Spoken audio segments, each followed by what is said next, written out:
Welcome back to Week 9, Day 5 of the LPL here. We are in the Spring Split regular season still. We're not getting into the playoffs just yet. I know around the world, many of the regions are getting into their playoffs, but we still have another week of play. We certainly do. We've got a lot of League of Legends coming at your faces, but it starts with our EDG WE set because we are in Game 3, Pulse. We've got all the way, just like we did the last time that these two teams met. We have indeed, and there was actually a really interesting point on the analyst desk I want to explore because EDG, Clement was saying if they fall behind in the early game, then it seems like Mako can't roam and everything falls apart for them. So it's actually interesting, if EDG actually just fall behind in the early game, they might straight up be doomed. That is always a possibility, right? Remember that Mako is the last remaining shot caller of the team. He has stepped up to be the leader of EDG. He is the heart and soul now of this entire roster. He's got to work with iBoy. He's a very quiet, very strong mechanical player. Yes, he is a genius in the role. He is a prodigy that has started to really come into his own as an AD carry, but doesn't mean he can do anything by himself when he's known and all he knows is Mako's shot calling. But now they've got a new jungler as well, so how many people can Mako micromanage and still find success in, I think, is a major part as to why they've been very inconsistent here and there. If EDG win early game, very easy to shot call what you're going to do next, because even if the team makes a mistake, it's harder to get punished because you're already winning. You're absolutely right. It does feel like there are 9 people in the game playing League of Legends or MOBA, and then you also have one person who's playing an RTS at the same time. And Mako's just trying his best to win against the whole team. From Cloud9 here right now, basically, with the amount of work that Mako does have to do, respectively, of course, for his team to succeed. Doesn't mean that his team is bad players, but they are certainly new players, especially to the roster.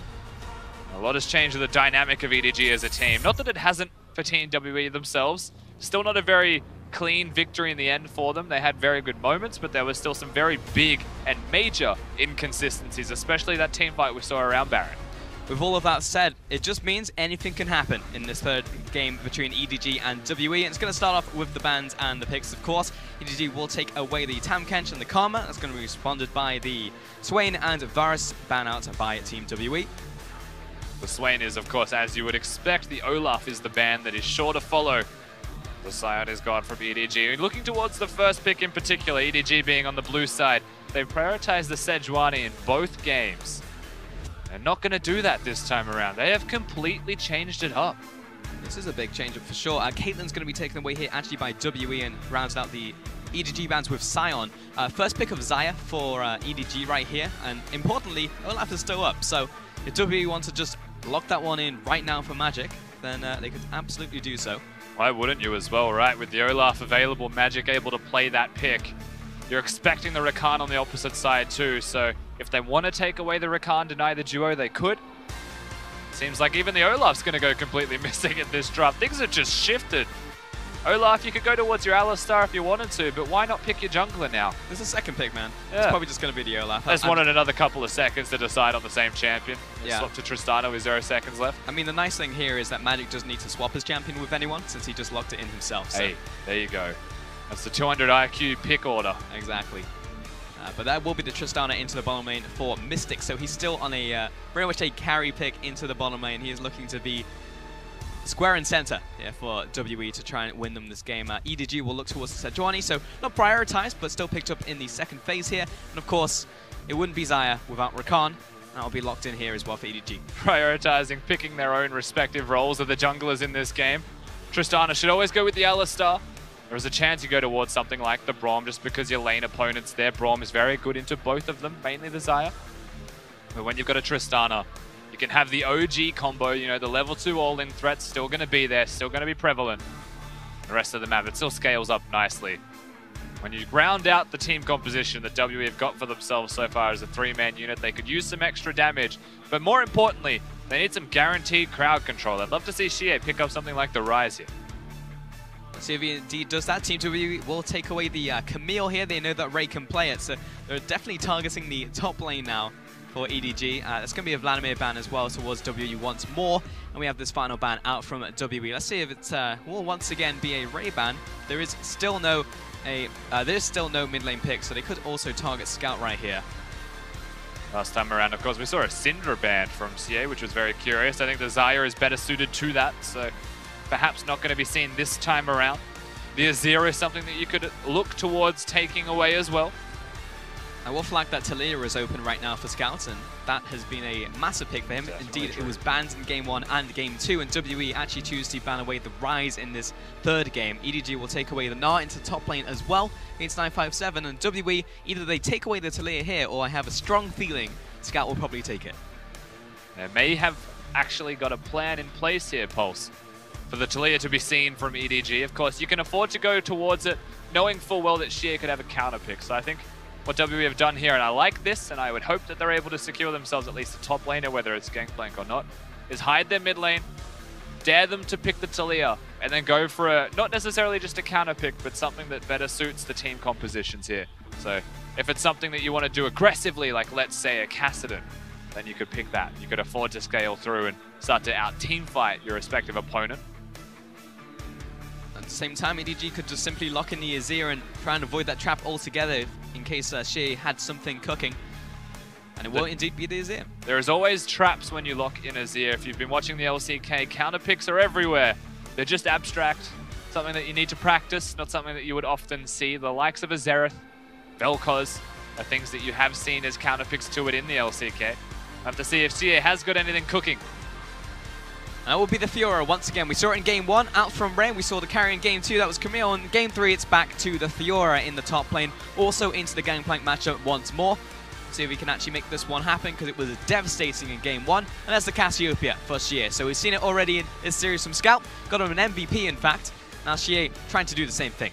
And no surprises, of course, to see Shea lock in something like the Cassiopeia here to round out the composition. It's not a hard counter, so to speak, to the Azir, but the way that the matchup works is definitely still gives a slight edge towards the Cassiopeia for the early laning phase, as you would expect. So when you look at the composition from Team WE done here, the mid-jungle duo is still strong. So a very redeeming feature of their entire composition, and something that EDG will have to respect. And that's scary. Haro has hardly existed in the early game, and now he's going to lose tempo in the jungle for the matchup, and he has to try and contend with that 2v2 that could be coming at him. Pretty scary stuff. Yeah, WE, if they can execute on the early game in the same way that they did in Game 2, it might be just EDG falling right there and then, because EDG have shown that from behind haven't really been able to do too much. They've obviously looked for plays. They went down fighting and swinging, but WE were able to beat them in every single one of those team fights. And coming into the third game, they have banked once again on this laning phase. Need to see some better trading in the early game, I think, from EDG this time around. Bring the Sejuani down to the bottom lane. You know the Zaira Khan's going to try and commit. It seems to be a trend now that at level 2, Mako and Iboy are going for the all-in. And does anyone have a response to that is always going to be the question. I think that an Alistar Tristana draft is fantastic as a countermeasure. Just level 2 power spikes are very powerful. You could bring an Olaf down. But I would expect a Sejuani to be there. And I think that's what you have to look towards. Can Haro contribute that when you expect more often than not that Magic will be around the middle lane as he hovers that area? I mean, that's it, right? Because you're, of course, looking for Olaf to affect the bottom lane, just kind of run at the enemy AD carry, whereas Haro on the Sejuani, we've not seen a whole lot of good things when Haro walks into the bottom lane. It usually ends in disaster. So this is another chance for WE to win through the bottom side, have that Tristana scale up into the third and final game. They're banking on Mystic. Let's see if he can do it, because this will be a massive win for either team. They can take it.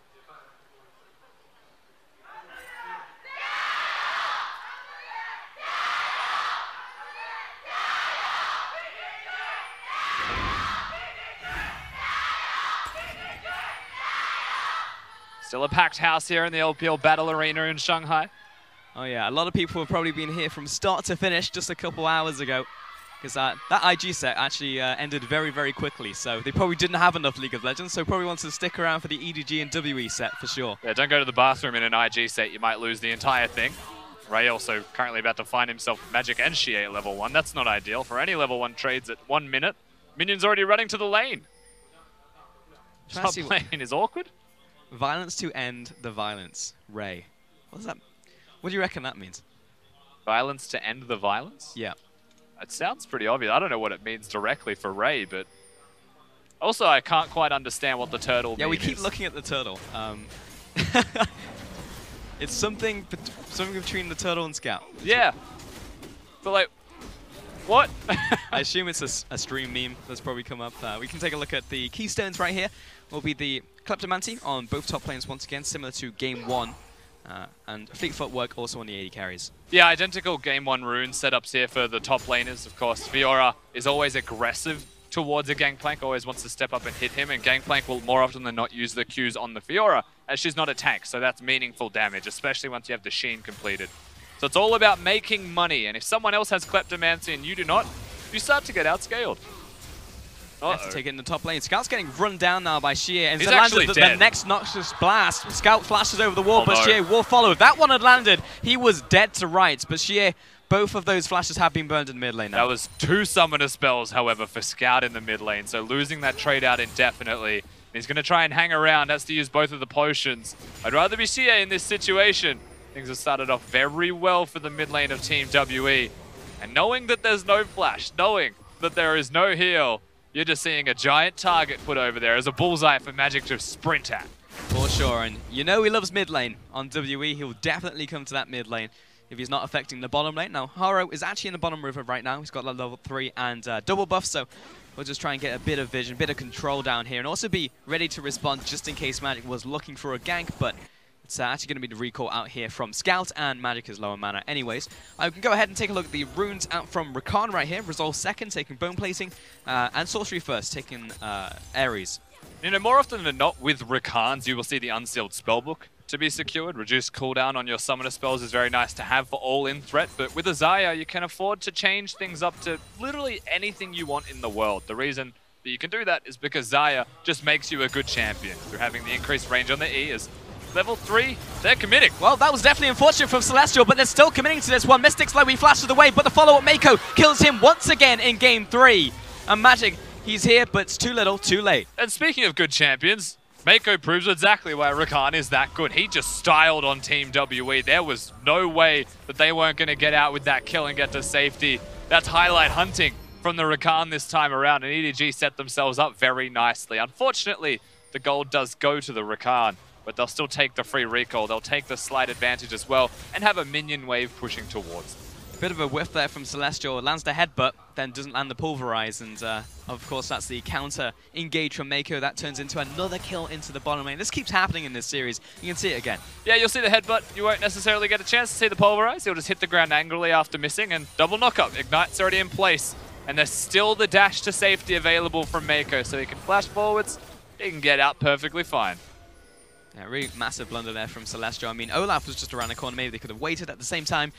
Of course, this lane's going to have the propensity to want to go in. It is a Tristana and Alistar at the end of the day, but EDG once again diffusing that situation, getting a kill onto that Rakan. Meanwhile, in the mid lane, got double drones picked up from Scout. He didn't have a whole lot of gold to spend since he had to take a back time he didn't really necessarily want because Shea put so much damage on towards him. Yeah, the pressure continues in that middle lane. In the 1v1, it doesn't necessarily mean that either of them are unlocked. Whoa. Nice cancel. Yeah, cancel on the rocket jump there. Mako's going to follow him down, and Iboy's still looking for this one. Celestial will back on up, but Mystic took a lot of damage. And we never got a chance to actually talk about what I mean. The Aerie for Rakan is actually a super nice summoner spell. The increased shielding as well, Rakan having the E, means that you can put more points into your Q to maximize your damaged output if you're going to go for a spell thief, so I like that a lot. It's nice to see, especially being an auto-attack based champion when you've got the Xayah there. You'll get the Aerie procs multiple times in most trades because of that. So I actually really like going towards the Aerie in this build, though it's usually an unsealed spellbook, but you'll see from the aggression that Mako can have here. Really just feels like Mako has control of this lane now. You know, Celestial's looking for engages, but every time he goes in, it doesn't work out. He loses all of his health, or Mystic loses all of his health. And now EDG are pushing this massive wave here into Mystic, and there's a pretty sizable CS lead now. And you often find, I'm a support main, so I'm just going to keep talking about it while we're going. Go I have got momentum. You'll often find that with Rakan, especially with the Qmax Rakan, that they don't have a lot of increased healing from putting levels into it. It's nice damage and it's a small amount of healing. But having the first kill for Mako, actually being able to upgrade his Spell Thieves into the Frostfang, does mean that he'll get a bit of extra healing on top of all else because it has very high AP scaling. In fact, in recent patches, they're just consistently buffing Rakan's AP scalings. They really want him to be AP. And it is working out a wonder here in this case when you look at the lane sustain in the respective matchup that we've got going here. You probably shouldn't tell me that because I'm probably going to build AP Rakan top lane. Legitimately, I think you should. We'll give it a shot and flex you after. You have a look at those ratios that they buffed at 8-6. I'm telling you right now, you'll probably have a go.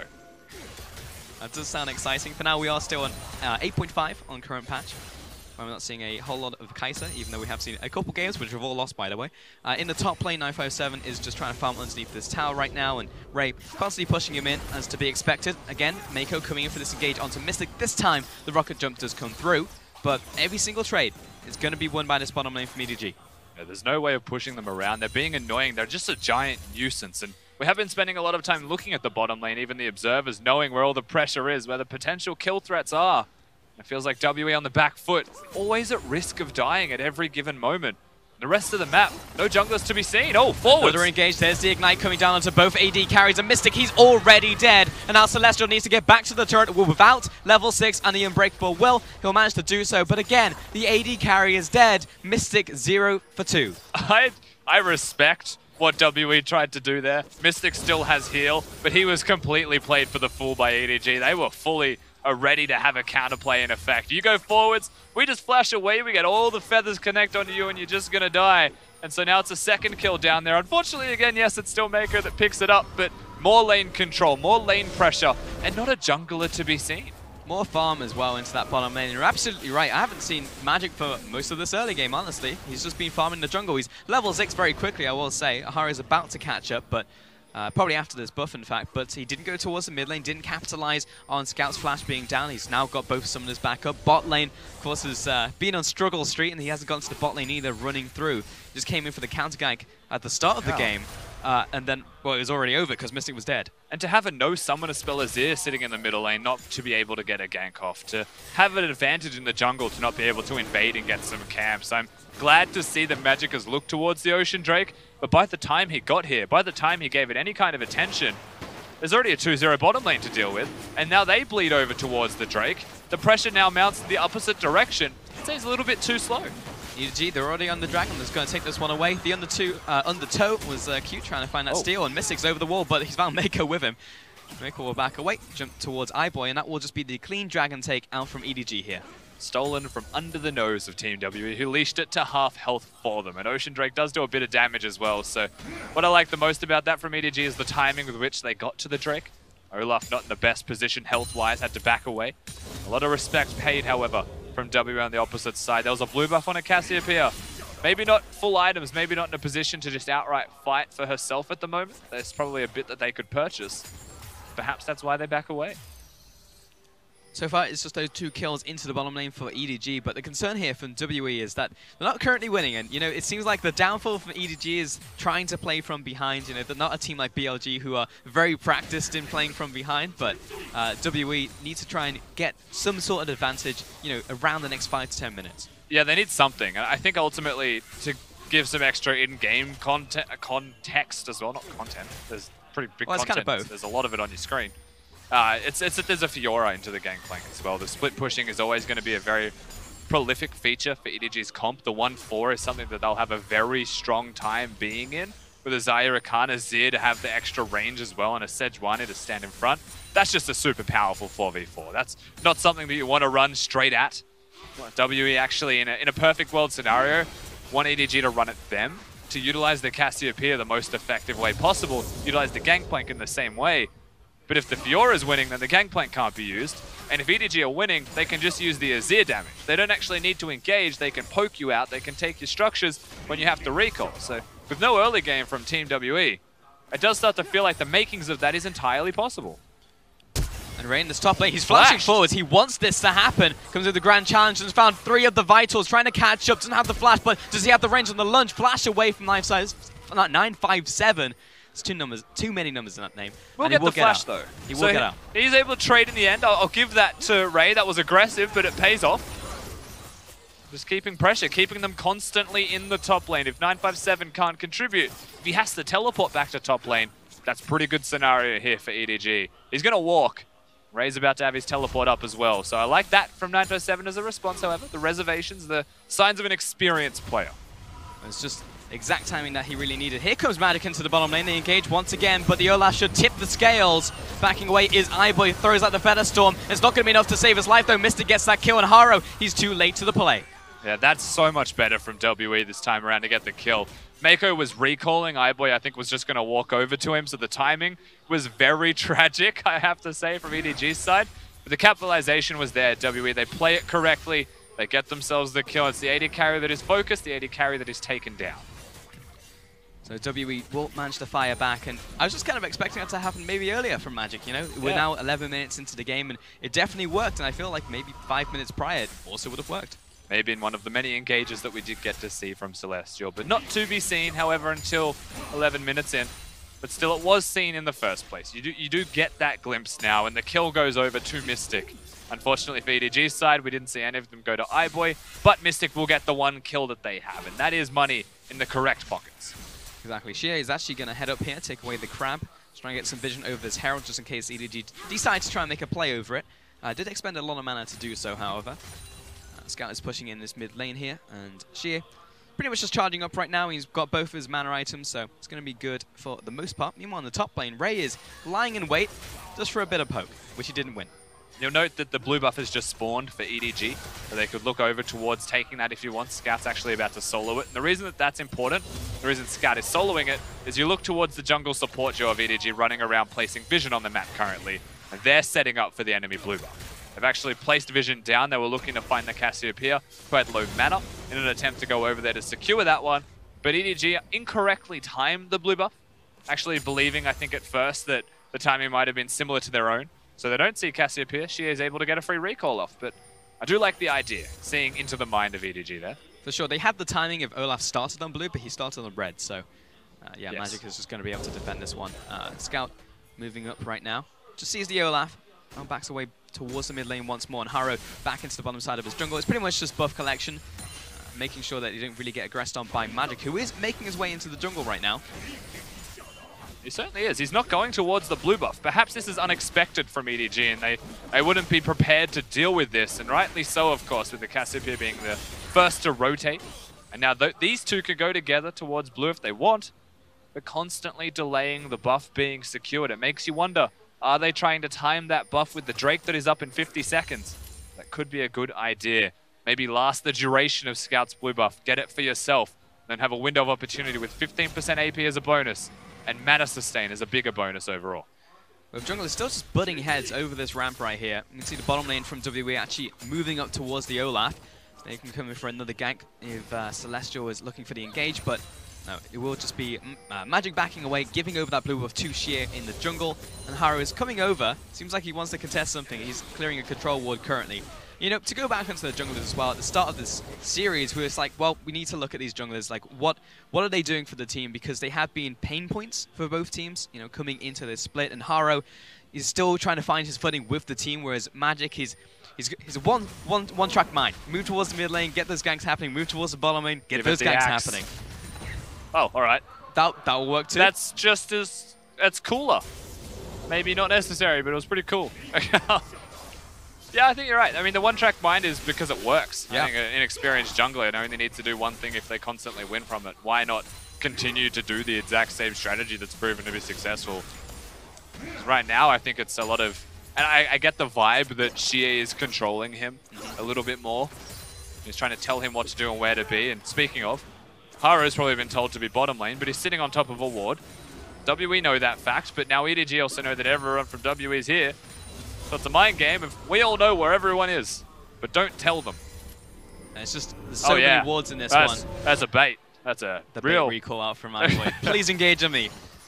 But WE, they know Hara's here. He's been sitting here for so long. It's almost sad at this point. Someone tell this man. Actually, just go up there and tell him, because he's going to spend all game in that brush. Scout just... He's still there. Has anyone stopped to ask him? Like, recall? Has Haro said, hey guys, is there a ward in this bush? He's going to see it decay at some point. iBoy looking for the ultimate onto Celestial, thinking the engage was coming out, and finally Haro will give up the goose and move away. He left the bush, and then it decayed and died. So he didn't even know it was warded in the end. That could not be more upsetting. That is the worst.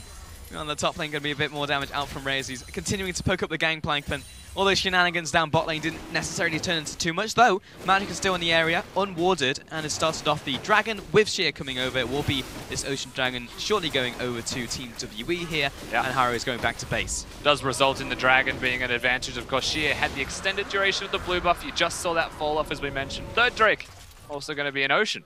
There's just a lot of Ocean Drakes currently in this game. Yep, third one on its way, as you said. 957.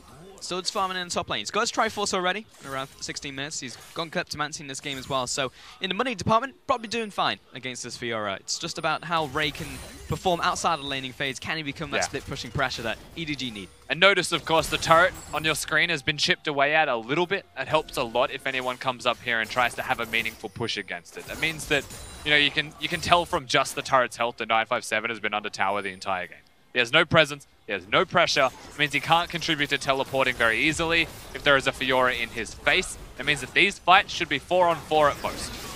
EDG making a power play into this bottom lane. They've hit the turrets and will back away. Celestial looking for the engage, though. He's found Mako, who will promptly hit the quickness and run away. Xie coming in front to back. The flash, the ultimate finds the AD carry, or rather finds Mako, gets the stun down. Haro with the follow-up, and here comes Ray. He wants the cleanup right now. Magic is low. Xie is low. He's looking for the assassinate, but it's still not quite enough. And the Fiora is right behind them still. Still no kills. There it is. Celestial finally dies, and Ray, right on the back lines, will eventually drop. Scout moving this one front to back, brings up the turret for good measure. But iBoy, he's chasing.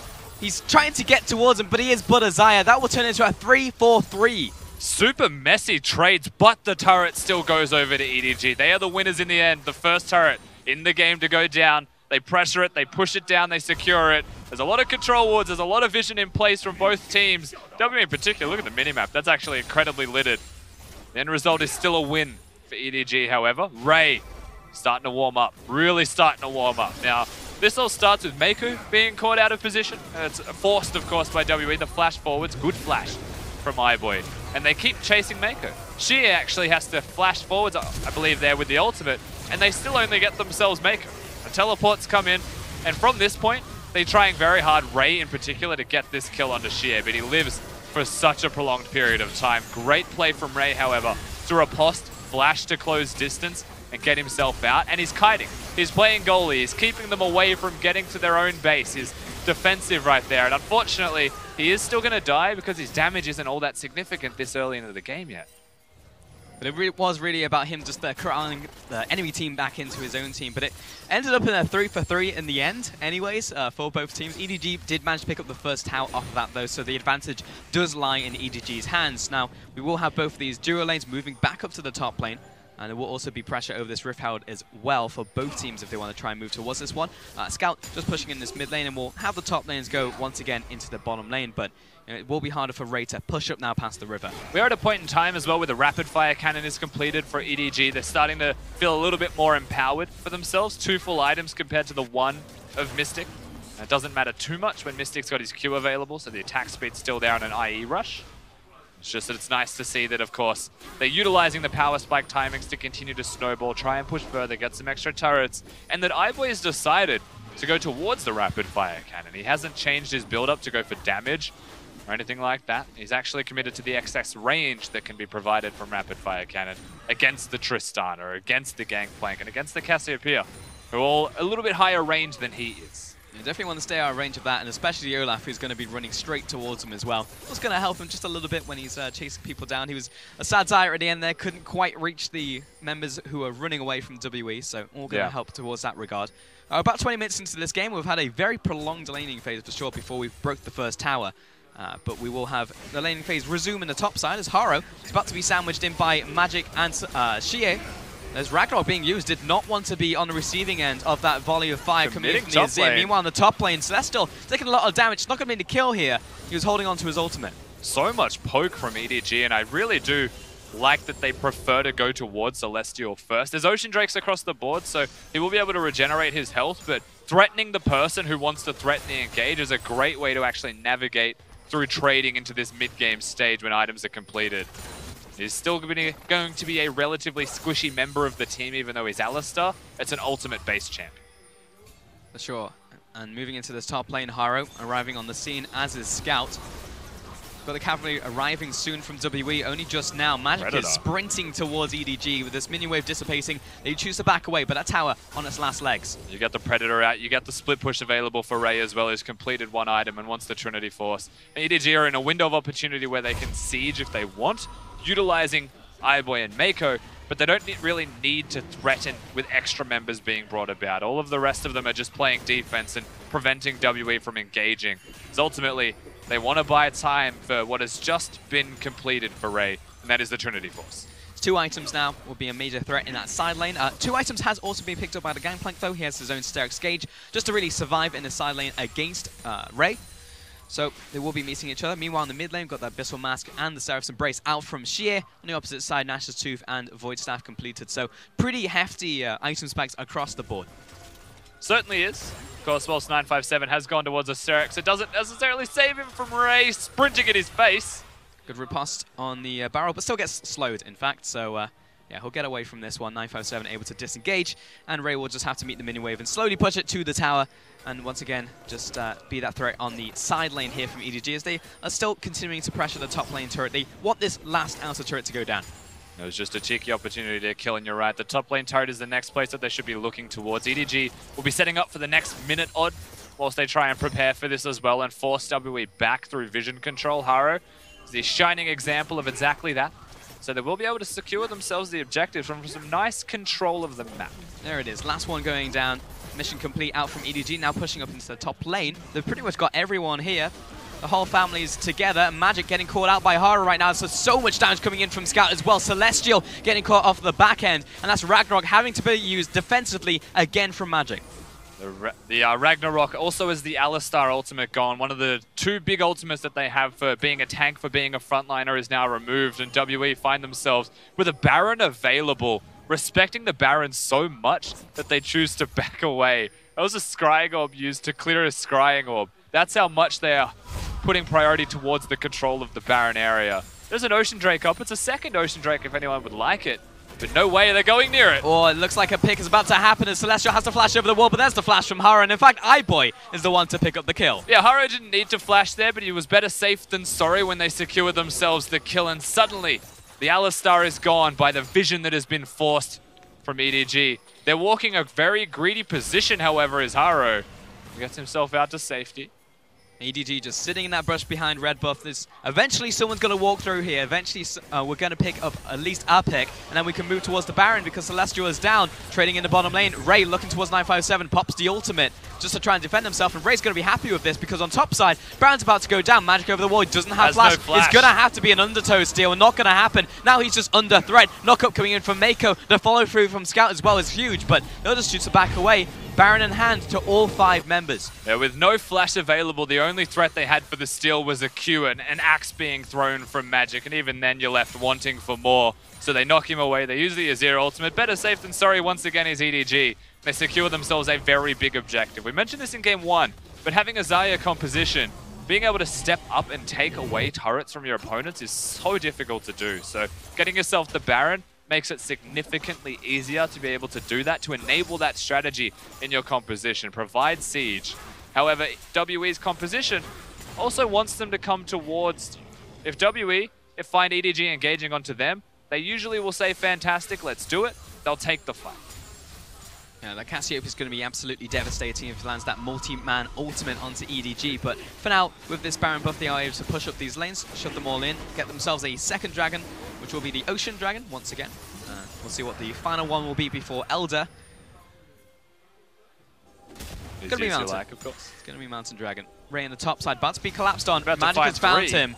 Trying to lunge to safety, getting him to speed up off of the Vitals, but hitting the jump out from Mystic, chasing down Ray, pops the riposte, dodging all of that damage out from the satchel. He may be out, it depends on this axe, and it doesn't connect. Ray, in the 1 versus 4, it looked like, able to escape, and it's going to be huge for EDG. They can take at least a structure. WE throw everything in the kitchen sink at a fleeting opportunity to try and perhaps find themselves a Fiora, but the flash was used, he's out alive, the teleport's still available. This feels very reminiscent to the game 1 playstyle of WE. They start losing turrets now because they try really hard to engage onto the side laner of Ray, and they time it poorly. Oh man, they just lost so much from that. Scout completely ripped that tower apart alongside iBoy. And Ray, he's just going to go straight back because his team is pressuring, and it's a 4 versus 4 on the bot side. He wins against 957, so EDG are able to keep up the aggression, and what should have been a difficult siege into the base has just become very easy for EDG. Yeah, with this wave, they need to still be able to use the wave to threaten to stand in front of them, but Scout also having the Azir, the excess range is what you're looking towards.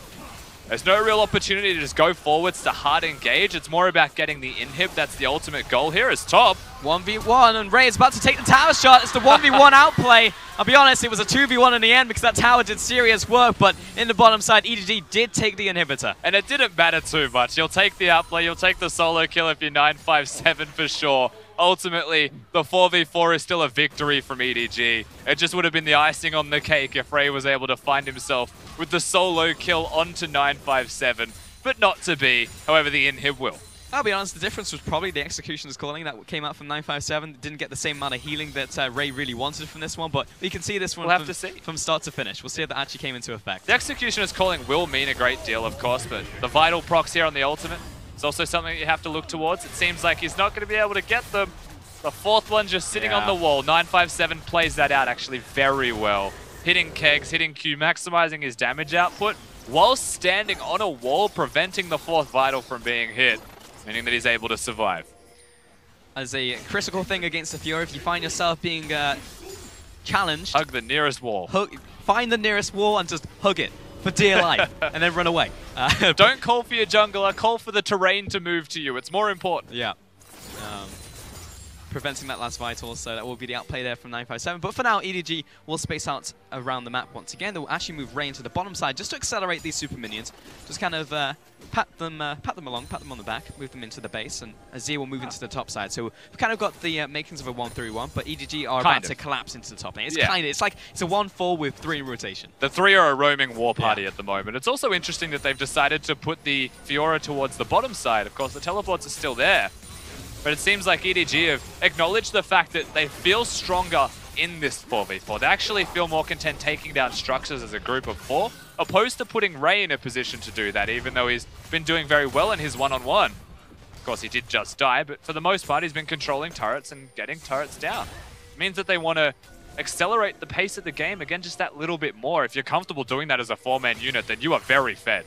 I mean, it is working right now, and that's 6 turrets to 0 currently for EDG versus WE. This last remaining inner turret now, WE are trying to mount some sort of defense, but it's already down to half. As long as iBoy or Scout can step up to the tower, it's pretty much going to insta-die. So WE, they need to make the decision. They're going to fight here or just back away, let this one fall, and try and defend in their base. There's no way they could fight. They send a gangplank towards the bottom lane to defend. If they don't send someone there, Ray takes the Nexus turret. There's just way too much threat for WE to deal with to go up towards this inner turret. So they are backing away. She has already gone top lane. They want to clear these waves in advance, and it does give over some extra gold, some extra objectives to the side of EDG, because they just give no good option to their opponents. There is no good way to play against that. For sure. I mean, WE, the best they can do is slow down EDG. They can't stop them, but they can maybe get a little bit later into the game, get more power spikes. Maybe we can hit a crucial power spike on Mystic, who's on 3 items currently, same for the top lane of 957. So WWE, we've already mentioned it, still a chance for them to win a team fight for sure, as if they run into a 5-man petrifying gaze, that's going to spell the end of pretty much any team. But right now, WWE, that massive advances that EDG has built up against them is what is going to work against them. Yeah, she is the man to look towards, I think, as well, when we get to these team fights. If he can work with Mystic, if the carries can be a dynamic duo, and they can get something done, then that's what you need to see. And the reason that I highlight those two in particular is because I don't think the tanks on their roster are going to be very tanky. Celestial on the Alistar is reliant on just the ultimate, or he's not going to be a tank. Magic has rushed himself as tanky an item as he can possibly get with the adaptive helm as well. But I don't think that's going to do a whole lot when you're against a Xayah that is this fed as well. And he just needs to run forward. So ultimately, I expect the tanks of WE to die if we see a team fight. It's about what can the carries do, who can they kill, and can they outplay the likes of Ray in that backline trying to kill them? Because that's what it takes. There's all the questions, and all of them will be answered very quickly in team fights. It will just be one after another, and Ray actually just rotating in the jungle right now. Has been spotted out by a ward, however. But we're looking towards the Baron, because it's about to spawn in 20 seconds from now. So WE, I mean, what they need to do is push out of their base, need to try and contest this one. There are wards littered onto Ray, but they're about to expire in just a few seconds. And EDG, with the Baron up in 10, start to play slowly around that fact. I would really like to actually see the Mountain Drake picked up for free from EDG before they consider the Baron, just as they have currently got control. But the threat, first things first, is keep WE in their base. Do not let them get vision. Do not let them pass go and collect $200. Deny them and then move over to the objectives. Right now, it is significantly easier to do that at Baron because that's where WE needs to go. And EDG setting up camp. I mean, they're very happy just to find a fight right here if someone just wanders into the death rushes they're making. And Ray pressuring the bottom lane. He's now pressuring the Nexus turret. So this is obviously a problem for WE. And they go into the immediate engage. Celestial jumps onto Scout right here. And the Berserker walks in, walks out, already dead. Celestial down and missing. He doesn't have a front line anymore. He finds himself knocked up, interrupted. Goodbye Rocket Jump. And Haro may even survive this one as well. As Shie puts the damage down onto him. Trades 1 for 1. But it's a 1 for 4 trade in total. And EDG, they're looking for the win. Shie does his best to get a trade, but it's not going to mean enough in the end here. You would expect that with all the minions barreling through, EDG, they'll take themselves at the bare minimum 3 inhibitors. And maybe the whole game as a 1v1 happens again top lane. It's the best that 957 can hope for. Maybe he finds himself an extra solo kill, but he is 1 versus 4 right now. And EDG, they're knocking down the first Nexus turret. They won't even manage to land the slide onto 957 as well. He's doing his best to try and harass them away, but the Nexus is exposed. Ray wants to kill him as well as he walks back to the spawn pad. Some of the team is respawning, but the Nexus is already dead. And EDG, they show why they are one of the strongest teams in the LPL. The confidence play from EDG. A lot of this set was actually won and secured through vision control in the first place. Mako mans the helm of the EDG roster and says that I will carry this team to victory even from support. The shot calling, working with Haro in Game 3 was very evident. You saw a game reminiscent to the first in this set. They're able to just control the bottom lane and then they control the game. I will say that WE over this set were definitely playing up to try and beat EDG here because despite the struggles, more often than not they have managed to find wins. They came into this series 11-4. This would be their 12th win. Series win in the Western Conference here as well, but Team WE have definitely been struggling over the split, but the fact they were able to play up, take that second game and challenge in the third and the first game, good stuff from them. But EDG, they take home the win and they get the bow. We saw a couple of nice things from WE, you're absolutely right. But at the end of the day, EDG were still just too strong. I think a lot of this could be drafting woes, giving the Xayah Rakan over again after it was successful in the first game, when we've seen the progression from iBoy and Mako. We've seen their increase in skill in that 2v2, knowing full well that they wanted to pick the Alistar Tristana into it, consciously taking that lane and still losing that lane as a mechanical misplay. I mean, EDG will just eat that one up. They'll take it. It will, but it wasn't necessarily a clean series, and I'm actually glad we got to see IG versus Rogue Warriors as the first set of today, because we can actually see the contrast between the Eastern and the Western Conference. And when you look towards names like EDG and WE, you expect them to at least play to the level of Invictus Gaming, if not more, but currently IG are leagues ahead. They certainly are. IG are a very unattainable goal for most teams in the LPL currently. But still in this battle between EDG and WE, it feels like a battle for perhaps 3rd or 4th best team in the region, and still a very serious rivalry between the organizations, of course. We get to see EDG come up trumps and perform very well on the day in that 3rd game. They do indeed, and also like the fact that Ray was given the option to go carries all 3 games in this one, because he's typically just relegated to a tank in the top lane, and we've seen carries here and there, but this was a full series of Fioras, Camille's in the top lane, plenty of room for Ray to really put his stamp on the game. Yeah, we saw a couple differences in style from EDG. You're right, the carries is the first place you'd look towards. Ray playing different champions, the Fiora in particular playing well on the Fiora. The Camille, I think there was some question marks there. It might have been EDG feeling, I'd say, a little bit overconfident. They second picked it as well in their draft phase. So they did circumvent that. It was no longer an issue in the 3rd game. They pick up the Fiora a little bit later. They get the matchup thereafter, and they set themselves up to succeed alongside iBoy as well. We saw Scout carry in one of the games. We saw iBoy carry in one of the games, and we also managed to see that from the top lane of Ray. So EDG are showing that they have got some diversity in their strategy and their play style and in potentially their win conditions. I mean, that was one of the most important things to me in that game, and indeed that series. The fact that the bottom lane from iBoy and Mako was consistently winning over and over. And it wasn't just winning, they were getting 2 versus 2 kills constantly against Mystic and Celestial, and that was one of the reasons why they were able to play through the bottom lane. I mean, he would just rock up to a team fight, iBoy would already be super strong, be able to go into those team fights, you know, with fully decked out of items. So iBoy, very impressive that we can see the bottom lane from EDG is basically the pillar on which the team can build a foundation. They're the early game and then potentially the entire game. If Mako can be unlocked, then he can maneuver around the map and make the shot calling happen. If iBoy manages to get kills, manages to unlock himself as well, he's proven that he can be a big carry for the team. And it's good to see the progression from him as he had a shaky middle of the split to actually bounce back and still perform well at the end. Exactly, just trying to find a synergy alongside Mako. For now, though, we are going to send it back to the analyst desk to take a look at the game and close out the day. Thank you so much, gentlemen. And EDG victorious over WE once again. This is the first victory for EDG without one of the original betrayers, as they are called. Without Clearlove on the roster, it is an entirely 10 new players from that original schism between the old WE into EDG breaking off. But of course, that being said, they were still able to take the win here. Yeah, definitely. You can't pin the word betrayers on this team anymore. They're brand new. And the big thing about this series is really the bot lane strength. Just like the casters were saying, just like we were saying at the start of the block, it was about because Mako and iBoy were just better in the 2v2 lane. And before we go more into that, we do, of course, need to touch a little bit on the ban picks. Yeah. The big question that we were posing was, how do they deal with the Caitlyn from WE? And I felt like EDG's answer was actually incredibly smart because they chose to play on the blue side rather than the red side this time. The first game when they had side selection, they went for red. This time they went for blue, and that threat alone actually forced WE to ban Caitlyn themselves. So they got rid of a problem and also made the other team waste a ban as well. So really well done in that ban pick phase. I think the draft was incredibly strong. They also pinched 957 in the top lane and got another great stellar game from Ray on Fiora versus gameplay. A very good performance overall. Of course, despite the fact that we did get to see that, we still saw some attempts from WE to try to get back into it, though. But still, it was that bottom lane early on that, just like in Game 1, just like in Game 2, pulled our attention with those early kills. Still, iBoy on the Xayah, able to put out the damage. This was a bit unfortunate, and we've seen this from so many teams trying to abuse the extra 25 damage on the W from the Tristana, not working their first time. They get their first kill, and then this is just a straight 2v2 win. Beautifully played by Iber right there, flashing out all of the CC and then getting all the damage back onto Mystic. Mystic and Celestial, they were completely demolished, and this is a huge worrying sign for WE. Where are they going to get their strengths if it isn't from the bot lane?